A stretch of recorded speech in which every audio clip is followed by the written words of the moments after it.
പേജിന്റെ കാര്യത്തിൽ പലർക്കും മിസ്കൺസെപ്ഷൻ ഉണ്ട്. ഇപ്പൊ പറഞ്ഞ പോലെ CV മസ്റ്റ് ബി 1 പേജ്.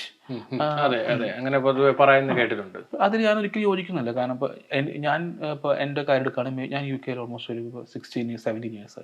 അപ്പോൾ ഞാൻ ഒരു 6-7 ഡിഫറെൻറ്റ് ഡിപ്പാർട്ട്മെന്റ്സ് വർക്ക് ചെയ്യുന്നത്. അപ്പോൾ അത്ര എക്സ്പീരിയൻസ് സ്വാഭാവികമായിട്ടും എനിക്ക് ഒരു 1 പേജിൽ ഫില്ല് ചെയ്യാൻ പറ്റത്തില്ല. അപ്പോൾ ഈ 1 പേജ് CV ഉദ്ദേശിക്കുന്നത് മെയിൻലി അത് ഫോക്കസ് ചെയ്യുന്നത് ഗ്രാജുവേറ്റ്സിനാണ്. അപ്പോൾ ഗ്രാജുവേറ്റ്സ് എന്ന് പറയുമ്പോൾ നമ്മുടെ നാട്ടിൽ നിന്ന് കുട്ടികളെ ഒരിക്കലുമായി കമ്പയർ ചെയ്യാൻ പറ്റില്ല. കാരണം പലരും ആക്ച്വലി അവർ ഓൾറെഡി നാട്ടിൽ വർക്ക് എക്സ്പീരിയൻസ് ഉള്ള ആൾക്കാർ UK വരുന്നത്.